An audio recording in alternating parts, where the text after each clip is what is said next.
Salut! Dans cette vidéo, on va démontrer que la somme de trois nombres consécutifs est toujours un multiple de 3. Allez, c'est parti!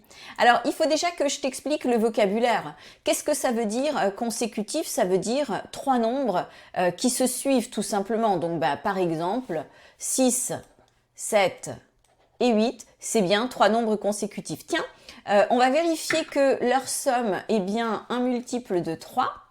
6 et 7, ça fait 13. 13 et 8, 21. 21, bingo, c'est bien un multiple de 3, pas de problème. Allez, c'est parti, on y va. On va évidemment pas travailler sur un exemple, il faut qu'on travaille dans le cas général. Je te propose de prendre un nombre entier n. Alors là, tu as le choix.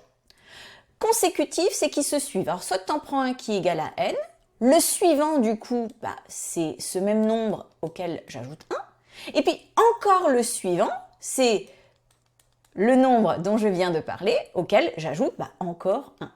Donc si tu veux, tes trois nombres, ça peut être n, n plus 1 et n plus 2. Mais je peux tout aussi choisir n comme nombre, et trois entiers consécutifs, je peux prendre, tiens, celui d'avant, il va s'appeler n-1, et celui d'après, il va s'appeler n plus 1. Que tu aies choisi une version ou l'autre, tu vas aboutir. Le but, c'est de vérifier si la somme est bien un multiple de 3. Eh bien, tiens, juste pour que tu vois plus clair, elles sont inutiles, mais c'est vraiment pour que tu vois bien ce que je fais.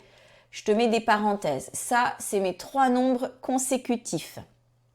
Et je vais en faire la somme. Alors, ici, je vais avoir 1, 2, 3n. Et pour les nombres, regarde, j'ai moins 1, plus 1, ça fait 0. J'ai déjà terminé. Ça y est, regarde, 3n, ça signifie bien que j'ai un multiple de 3, tout simplement. Alors, je te montre, si tu avais pris la solution du dessus, il n'y a aucun problème pour aboutir. Je te mets encore des parenthèses juste pour que tu vois bien mes trois nombres. Mes parenthèses ne servent à rien, qu'on soit bien d'accord. Voilà, tiens, j'en fais la somme. Au niveau des nombres n, 1, 2, 3, 3n. Et maintenant, les nombres entiers qu'il me reste, j'ai 1 plus 2, 3. Je ne sais pas si tu l'as vu, je vais pouvoir factoriser. Ça fait 3 facteur 2, n plus 1.